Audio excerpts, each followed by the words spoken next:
Hola, feliz día, almitas. El día de hoy traigo la historia de Mafe, mi prima. Es una historia que nos conecta con la resiliencia y la red de apoyo. Entonces, bienvenidos. Hola, queridas almitas. El día de hoy estamos con una invitada muy especial para mí.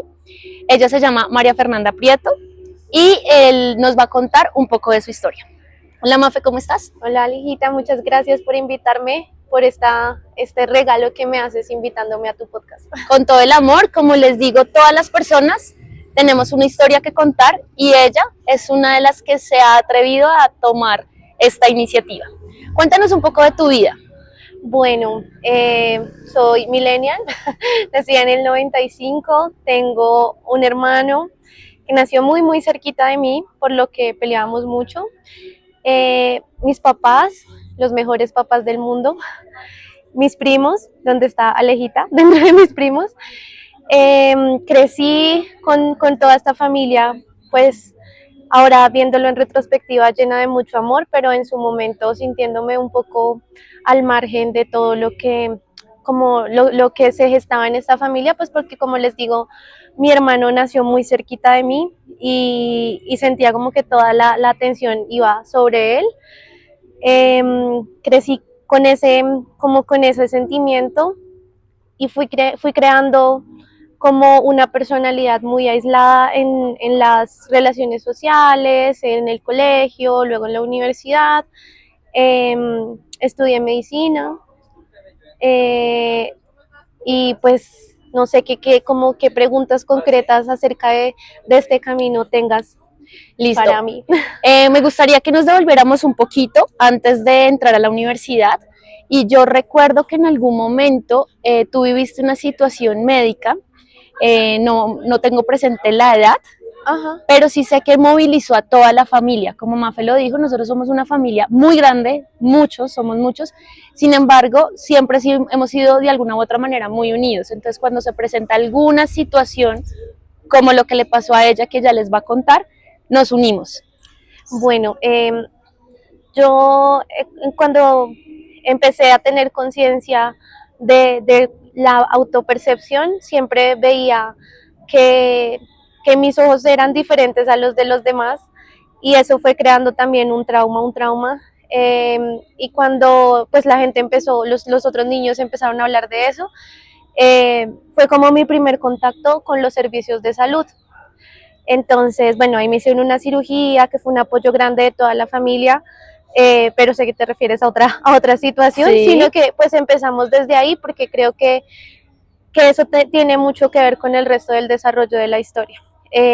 Ya más grande, cuando tenía 15 años, empecé con un dolor de cabeza, vómito, dolor de cabeza, íbamos al médico, no, es una migraña, no tiene nada, es como siempre, pues les conté, siempre fui un poco de una personalidad rebelde, como aislada, entonces era como es una forma de manipular, está haciendo show, por decirlo de alguna manera, hasta que ya los síntomas eran tan floridos que pues era imposible que estuviera fingiendo los síntomas y se dieron cuenta que tenía una infección en el cerebro que se llama meningitis. Yo no recuerdo mucho sino hasta este punto que estoy contando, el resto es todo lo que la familia me cuenta, de muchos lugares, desde toda la familia, ¿no? Entonces, ya uno de mis tíos es quien me lleva al hospital el día que mi mamá dijo, no, ya no es normal esto, yo estoy muy alterada y no puedo conducir hasta el hospital, entonces uno de mis tíos es quien me lleva. Ahí ya no recuerdo más, el resto de cosas que me cuentan es que empezó toda la familia, en especial pues mi tía, que fue la guía de toda la familia durante el tiempo que estuvo viva, era la que estaba pendiente tanto de mí como de mi mamá, porque pues ella también estaba muy afectada por lo que estaba pasando. Fue un poco más de un mes de hospitalización, en el que yo pues no recuerdo nada, pero lo que me cuentan es que iba mucha gente apoyándome a mí, a mi familia, a mis amigos del colegio, que yo pensaba que no, pues que no se iban a preocupar. Mis primos, mis tíos, mis abuelos estaban siempre todos muy pendientes. Y cuando ya salí del hospital nuevamente, pues salí en condiciones muy delgadas, como que había olvidado cómo caminar, había olvidado cómo hacer las cosas básicas, lavarse los dientes, peinarse. Entonces también el apoyo de la familia más nuclear, como más los hermanos de mi papá, los hermanos de mi mamá que vivían cerca, fueron los que pues nos ayudaron con todo este proceso. Y ahí como que yo sentí otra vez que como que sí era importante, que sí se había volcado la atención hacia mí, incluso de mi hermano, que en verdad nunca fue que la atención estuviera enfocada en él, sino que yo lo sentía así. Eh, y sí sentí como que era importante otra vez para las personas, para mi familia, para mis amigos, y a pesar de que fue un momento duro, muy difícil, eh, como que lo recuerdo con ese afecto de que tantas personas estuvieron pendientes de nosotros. Te voy a hacer, antes de como seguir hablando de tu historia, quiero que para mí, porque yo términos médicos no los conozco muy bien y para de pronto muchas de las personas que nos están escuchando, quisiera que nos explicaras qué significa tener meningitis. Ok, entonces el cerebro está cubierto por unas capas que se llaman las meninges, y estas capas son las que primero pues separan al cerebro como tal del hueso del cráneo, y segundo pues por ahí pasan las estructuras que nutren el cerebro, los vasos sanguíneos y el líquido que lubrica tanto desde el cerebro hacia la médula espinal, que es el líquido cefalorraquídeo. No sé si los estoy confundiendo más, espero que no, no se me da, no se me da la pedagogía.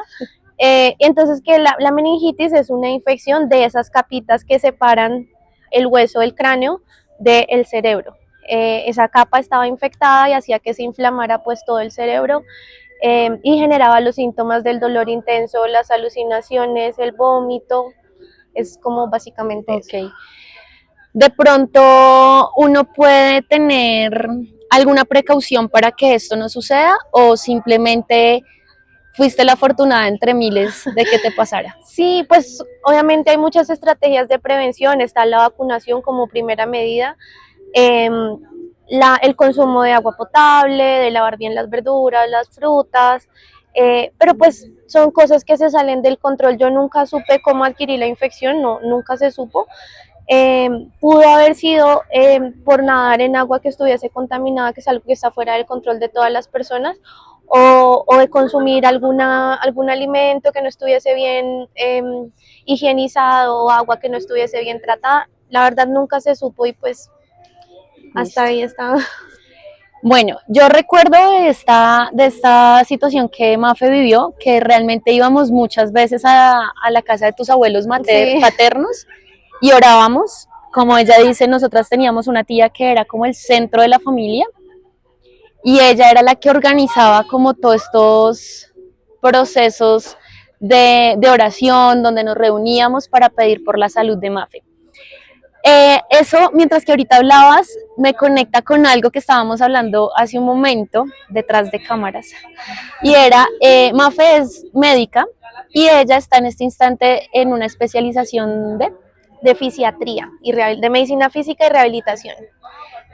Ahorita nos comentabas que después de que sales de la clínica, se te había olvidado caminar, bañarte los dientes, y siento, no sé si lo que estudiaste lo hiciste como honrando ese proceso que viviste, o si realmente fue pura casualidad, pero ahorita hablábamos de que ella en su especialización lo que está haciendo es aprendiendo a acompañar a todas estas personas que están en esos mismos procesos de recuperación. Entonces, la decisión de especializarte en esto, ¿a qué, pues, cuál es su raíz o por qué depende? Yo creo que esos son unos patrones como muy inconscientes, porque esa no era mi primera opción de especialidad.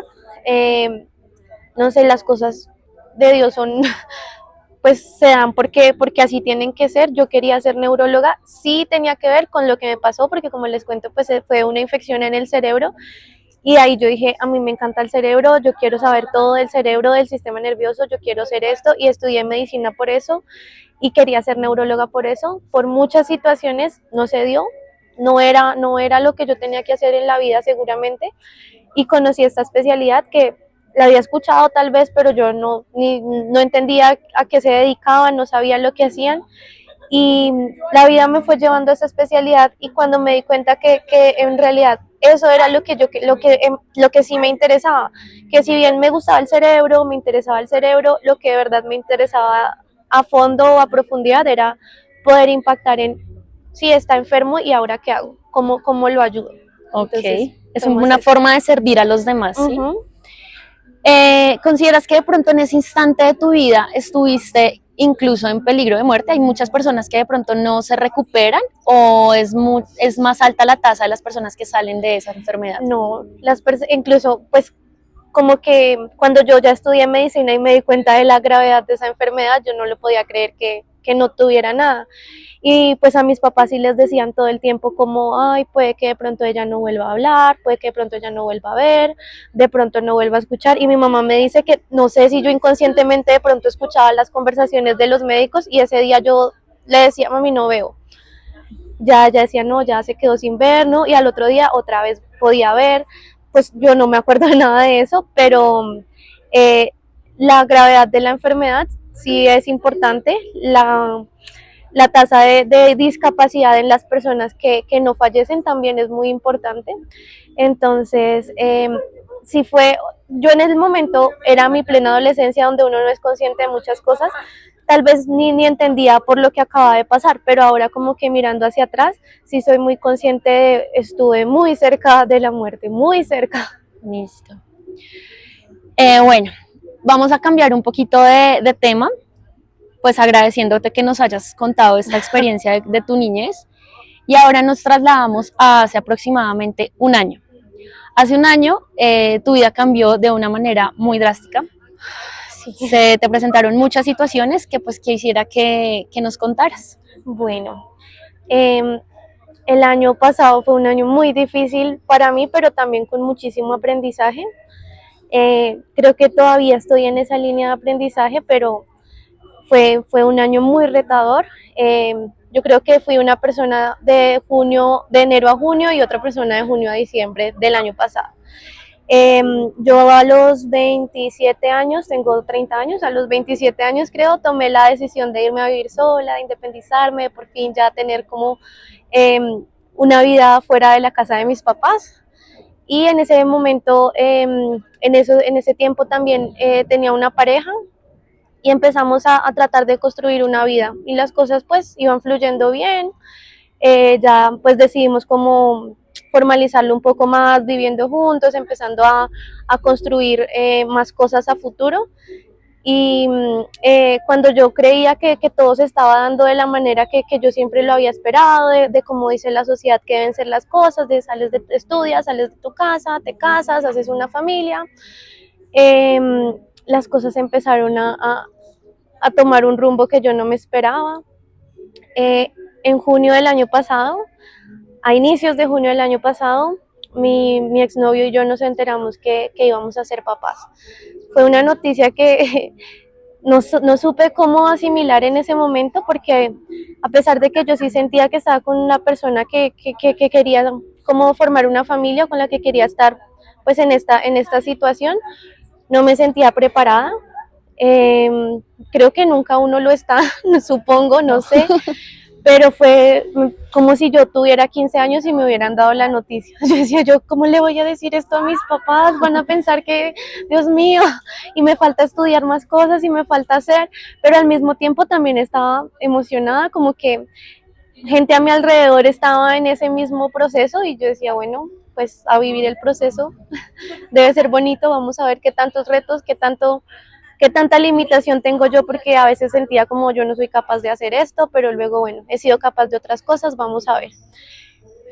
Desafortunadamente, el bebé no llegó a este mundo por cosas que todavía pues, son difíciles de comprender, no, un proceso difícil. Eh, Hicimos una transición de Salmita con Aleja y fue un proceso muy, muy bonito que como pareja nos ayudó bastante, pero fue una situación muy retadora que generó muchas preguntas, generó el interrogante de esto, si es lo que yo quiero en la vida o no, o por qué pasa esto, o si yo quería, si esto sí era mi destino, porque llegó y luego se fue, que son cosas que igual aún están sin respuesta, pero que pues supongo que poco a poco pues iremos viendo qué fue lo que sucedió. Fue muy doloroso, todavía lo recuerdo creo que desde un sentimiento de añoranza más que de dolor, pero pues las personas que han pasado por eso sabrán que es algo muy difícil. Al principio como que traté de manejarlo yo solita sin que nadie supiera, pero me di cuenta que primero tenía que honrar a esa almita que llegó así fuera poquitos días o lo que fuera en este mundo, y segundo, pues uno siempre necesita de sus redes de apoyo. Pues esa fue la historia con ese pedacito. Después el año se siguió complicando. Creo que hay otro tema muy importante del que no se habla, que es la salud mental. Y, y además creo que a muchas personas a nuestro alrededor, incluso de nuestra familia, les pasa y lo dejan pasar por alto. Y que es un momento para hablar de eso. Y supongo que tuvo que ver la situación por la que pasé, pero entré en un episodio de ansiedad muy difícil de manejar, en el que no pude trabajar, no podía ni siquiera salir de la casa, porque también supongo que las personas que han pasado por esto son las únicas que logran entender lo difícil que es.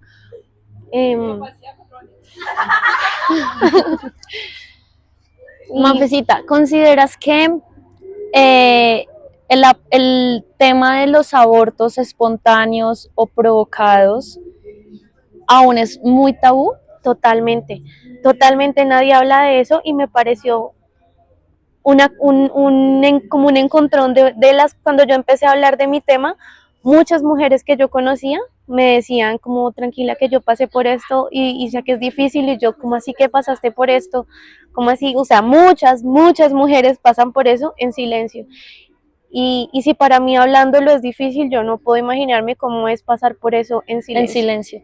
Yo en algún momento hablaba con mi ginecóloga, que casualmente es la misma, sí, y ella me explicaba que realmente es más alta la tasa de abortos espontáneos que los embarazos que llegan a término. uh-huh. Y esa es la situación en este país, y pues en este país, en Colombia, donde actualmente estamos y donde tú y yo hemos crecido, es un tema muy tabú, donde nadie, incluso nuestras mamás puede que hayan tenido abortos y nadie se atreve a hablar de esto. Realmente, ¿cómo quisiera que tomáramos de pronto un poco de conciencia, escuchando a Mafe, la importancia de hablarlo, de sanarse, de incluso perdonarse, porque siento que en ocasiones hasta las mujeres se culpan porque el bebé no llega a este plano, y de acompañar sin juzgar. Muchas veces nosotros no comprendemos el por qué una mamá, digamos en el caso de Mafe, fue algo que ella no decidió, las situaciones se dieron para que pasara, pero hay mujeres que toman la decisión de abortar y nadie tiene el derecho de juzgarlas realmente. Y acá no quiero entrar como en las polémicas de si estás de acuerdo o no estás de acuerdo, sino de realizar esos acompañamientos a las mujeres que sufren esta situación en sus vidas, porque realmente sí considero que algo importante que has mencionado en las dos situaciones que nos has contado es el apoyo de la tribu. Uh-huh. Para mí, tribu es la familia, entonces ese apoyo de toda la familia, cuando tenías 15 años, cuando de pronto te sentías sola y te das cuenta de no estoy sola, hay muchas personas apoyándome y están a mi alrededor. Así es. Y en este momento, hace un año, cuando pasa esta situación, comienzas a hablar, comienzas a decir lo que estás pasando y comienzas a conectar con otras mujeres que también estaban pasando por situaciones similares o que ya habían pasado, o que incluso mujeres de pronto de mayor edad que también lo vivieron y que nunca lo habían hablado. Y lo que dices ahorita, si tú que tuviste como ese apoyo de tus papás, de tu hermano, de tu familia cercana, aún es duro transitarlo, aún es duro decirlo, ¿qué podemos pensar de todas estas mujeres que nunca lo expresaron, que nunca lo dijeron? Y cómo emocionalmente estas personas se encuentran. Listo, Mafecita. Entonces pasa esta situación y ¿qué sucede? Bueno, vamos en el tema de la salud mental, la ansiedad. No podía trabajar, sí sentía la culpa de que el bebé no hubiese llegado. En ese momento creo que uno empieza a relacionar, a focalizar su atención solo en eso. Entonces yo solo veía bebés en la calle, yo solo veía películas de mujeres embarazadas y de bebés, y entonces ya yo no podía ni mirar televisión, ni salir, ni nada, porque como que todo me recordaba la situación. Y como que, bueno, poco a poco fui logrando volver a trabajar, pero siempre estaba esa sensación de ansiedad, de no rendir, de estoy fracasando como mujer, como pareja, como profesional, que estoy haciendo mal, y empieza como una etapa de frustración, de haberme quedado estancada. Cuando estoy en ese momento difícil de que estoy estancada, entonces llega una situación en la que mi perro me muerde la cara. Espérame, ¿tu perro, qué pasa con tu perrito? Entonces, desde más o menos un año antes de que todo esto ocurriera, mi exnovio y yo habíamos decidido como iniciar nuestra pequeña familia con un perro. Eh, el perro era un perro de raza difícil que tal vez no dimensionamos. Bueno, siento que ninguna raza es difícil, sino que era una raza corpulenta con mucho poder que nosotros no analizamos el alcance que podía tener. Fuimos dejando pasar situaciones poco a poco hasta que un día ya las situaciones sobrepasaron pues todas las expectativas que teníamos y el perro me ataca. Bueno, como la gente lo describe, como el perro me ataca y me muerde la cara, como yo lo interpreto, yo no supe leer las señales del perro, yo no supe interpretar que el perro estaba en una situación igual de ansiedad a la mía, que es algo curioso, que estaba también a explotar sus sentimientos. Llega una situación que lo altera mucho más de lo que de su situación de ansiedad. Yo desafortunadamente intervengo en esa situación y él gira su cara y me hiere, me muerde una gran parte de mi cara, fue una herida muy grande. Es un perro que tiene una fuerza y una potencia en la mandíbula muy importante y pues las secuelas fueron pues grandes y nosotros la forma en la que nos presentamos al mundo pues es nuestra cara, y más si uno es mujer y algo de vanidad, la cara es muy importante. Y cuando mi perro me muerde la cara, para mí fue, bueno, si es mi perro, si es el que yo he criado, ¿por qué está pasando esto? Me acaba de pasar lo otro, estoy en un momento difícil, ahora mi perro me muerde la cara, voy a quedar con una cicatriz en la cara de por vida. Fue otro momento que yo decía, no voy a poder con tantas cosas. Y tal vez 5 días después, mi expareja, la persona con la que estaba, me dice, no puedo más con esta relación. Aquí pues tampoco es el momento de juzgar si la decisión fue buena o mala, si la persona es buena o mala, eso pues no tiene nada que ver en el caso, pero quiero sí que entiendan la situación en la que yo estaba de, bueno, pierde el bebé, está con la ansiedad, el perro le muerde la cara y el novio la deja, y además pues la casa en la que vivíamos era de él, así que también quedó como sin casa, por pensarlo de alguna manera. Pero afortunadamente otra vez ahí viene, como dice Alejita, la tribu. Entonces vienen mis amigos, vienen mis primos, viene mi familia, mis papás, mi hermano, y llegan al rescate, por decirlo de alguna manera. Y pues ya aquí estamos como tratando de superar todo eso que fue el año pasado, que fue muy difícil, pero creo que de eso también salen pues las cosas buenas, que fue como, bueno, el apoyo de mi familia. Yo no había podido pasar a la especialidad por no sé, mil cosas, y en ese momento también todo vino junto, como que apenas yo salgo de esta relación y salgo de la casa de esta persona, tal vez 10 días después me llaman y me dicen, vas a empezar la especialidad. Creo que no muchas personas entienden el proceso tan difícil que es pasar a una especialidad en medicina, y eso se da después de que sucede todo esto, ¿no? Empiezo un proceso con el perro de, bueno, ¿qué fue lo que pasó? ¿Por qué hizo eso? Y fui entendiendo, pues igual es un animal, tiene sus instintos, él simplemente reaccionó a una acción de amenaza que sintió. Yo estoy con el perro, lo amo mucho, lo llevo a todos lados, siempre trato de entenderlo como desde su situación y ayudarlo, pues porque si yo sé lo que es vivir con ansiedad, pues entiendo que un animal también esté pasando por esa situación. Y estoy pues con mis papás, con mi hermano, estudiando lo que me gusta, lo que me apasiona, lo que de verdad siento que tiene un impacto en las personas, y con mi perrito y ya. Escuchando tu historia me causa algo de curiosidad porque yo hablo mucho con algunas de mis tías, incluso identificándolo con mi historia. y es el que de pronto nos sentimos solas en muchas situaciones y que devolviéndonos de pronto a esa adolescencia de 15 años, el sentir que no tenemos apoyo de los demás. Afortunado o desafortunadamente llegan estas situaciones en donde la vida, Dios, el universo te muestra que realmente nunca estamos solos. Siempre las personas, o bueno, en nuestro caso, hemos contado con el apoyo de esa familia que de alguna u otra manera se une para apoyarnos, para sacarnos adelante, para darnos la mano y ayudarnos a ese transitar, ¿verdad?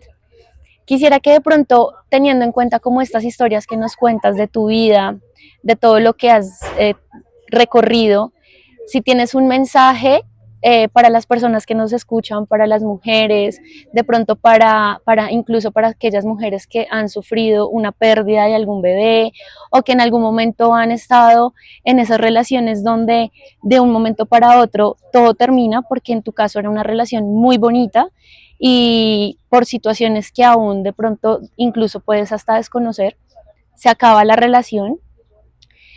O en esa niña de 15 años que también se sentía sola, que no sabía qué le pasaba, que de pronto no tenía la suficiente confianza de contarle a sus papás como es que esto es lo que realmente me está pasando, como no es que estoy llamando la atención. ¿Qué les podrías decir a todas esas, tanto adolescentes, mujeres, que están viviendo o transitando alguna de estas situaciones? Bueno, lo primero es siempre tener muy clara la red de apoyo de cada uno, quien sea, pero siempre tener muy clara la red de apoyo. Uno pues nunca está solo, siempre va a haber alguien eh, a quien uno pueda levantarle la mano y que va a venir a auxiliarlo, y es como la base de las relaciones humanas y de donde siempre tenemos que partir.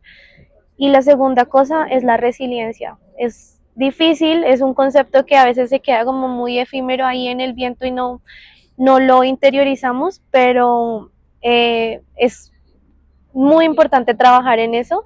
No es algo que simplemente, o bueno, supongo que algunas personas lo pueden tener como en el desarrollo de sus habilidades emocionales durante la vida, pero siento que hay situaciones que te retan y hacen que esto de verdad se pueda trabajar y desarrollar de una mejor manera. Entonces, creo que si uno no pasa por momentos de oscuridad, pues nunca va a valorar los momentos de luz. Y estos momentos difíciles son, como dicen refranes y dichos, como clichés, pero que en el fondo tienen razón. Es que en esas situaciones es cuando uno de verdad sabe con quién cuenta, quién está con uno, y pues valora a esas personas, crea lazos mucho más fuertes con esas personas que son las que están ahí para uno, tanto en este plano como más de manera espiritual. También es una herramienta muy importante para poder transitar por estos momentos difíciles. También quisiera de pronto dejar algo claro, y es que en ocasiones nosotros estamos solos por decisión propia. Muchas veces nos aislamos y esto suele suceder cuando estamos en adolescencia, incluso yo creo que pues en mi caso me pasó como hasta los 20, 21 años. Nos aislamos pensando que no vamos a tener ese apoyo de papá y mamá o de hermanos o de los cuidadores que tengamos en ese instante. Qué importante es que cuando no solo levantemos la mano para pedir ayuda, nos dejemos ayudar, nos dejemos apoyar, nos dejemos sacar de esos huecos en los que a veces incluso no son tan fuertes, sino nuestra mente hace que se vean más fuertes de lo que son. Mafecita, de verdad, muchísimas gracias por contarnos tu historia, por contar estas 3 situaciones que han pasado en tu vida. Como lo dije en el podcast pasado y como siempre lo digo en terapia, todas las personas tenemos una historia que contar, que cuando la contamos va a resonar en alguien que nos está escuchando. Entonces, realmente muchísimas gracias. Por venir, por contarnos, y a ustedes por llegar hasta acá. Gracias. Listo. Gracias, Mimita.